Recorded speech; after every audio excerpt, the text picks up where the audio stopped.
Oh, America, we want to talk to you about, honestly, about totalitarianism and authoritarianism. I know the left keeps saying, Nazis are here, Nazis are here. Well, yes, they are. And it's not just here. It's in England. It's in South Korea, as we will show you tonight. It's happening all over the Western world. This is not about Donald Trump. This is about a global takeover of the West. And there's a few enemies. I put them on my chalkboard years ago. One of the most honest guys as an international journalist that actually cares about telling the truth, no matter where the rats are to be found, is my guest for this first segment on digital ID. The truth led him to South Africa when he was only 18 years old, began exposing what happened there long before anybody else. He is now the CEO of Liberty Sentinel Media. His name is Alex Newman. He is a friend of the show, and I am a big fan of his. Alex, welcome. I want to talk to you a little bit about what's happening with digital ID all around the world. You've been warning about this since, 2010, 2011? And here we are. Yeah, thank you for having me, Glenn. And the first article I did, I went back and looked, 2010 in the New American Magazine. I warned about a similar proposal in the United States. They wanted to bring in a national biometric ID that would be required to work. And here's the kicker. It was actually paired with amnesty for illegal immigrants. So this new scheme that they're working on in the United Kingdom, they're marketing it as a method of reining in illegal immigration, but it really has nothing to do with illegal immigration. It's an effort to force everybody into this system. And they say, first it'll be to work, next it'll be to shop, it'll be for your health care, it'll be for your government benefits. And it's coming at us like a freight train. A few years after they first proposed it in 2010, Obama started pushing an idea that we needed a digital ID to go on the internet so that we couldn't be anonymous anymore online. We need to be clear. This is a tool for totalitarianism. And then you listen to Klaus Schwab's recent comments on the Fourth Industrial Revolution just a few years ago, where he said, ultimately, we want a fusion of our biological and our digital identities. Mm-hmm. This stuff is crazy. And if Americans and if people around the world don't stand up, we're going to lose our freedom, Glenn. He is one of the most evil guys, and now he's not around. I mean, thank God he's gone, but it's still all there. It's still going. The Great Reset is still a plan with the globe. The digital ID now is being pushed in England, and it does encompass everything. Switzerland has just done it. I believe Australia has done it.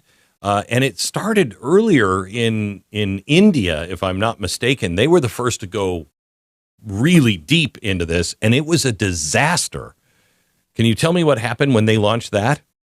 Yeah, that was fascinating. I was covering that as well, Glenn. And they insisted that every last person in India have one of these things. It had all their biometric data, and they basically made it impossible to live without it. I was just in India a few months ago on a mission trip, and I was told that every single person in the entire country must have a smartphone to be able to interact with society. They used it for vaccine passports. Now they use it for banking. They use it to get any kind of relationship with government or even companies. I went into a store and tried to buy a dress for my wife. I couldn't even buy that without a digital app, something on a smartphone, which of course I didn't have because I don't have a smartphone. So this became ubiquitous. And what happened in India, the total incompetence rolling it out, they had people who were not able to access food and other essentials of life. It ended up becoming a giant dumpster fire. Of course, Bill Gates was haunting this in the shadows. Mm-hmm. And I talked about this on your show last year, Glenn. The digital ID is one component of the digital public infrastructure that Bill Gates and the United Nations have already publicly announced they're working on. It will be melded with the central bank digital currency and all of the other digital architecture they're building to create essentially a digital gulag for humanity. What kind of timeline are we looking at now? The United States, Donald Trump says we're not going to do a lot of these things, but I don't know if he even gets how dangerous this is and where it is. I mean, they're putting up some fights and some speed bumps on it, but I haven't seen a movement. We need legislation passed. These things will not happen here. Because it's not about country to country. It is about a global surveillance system of the West, is it not?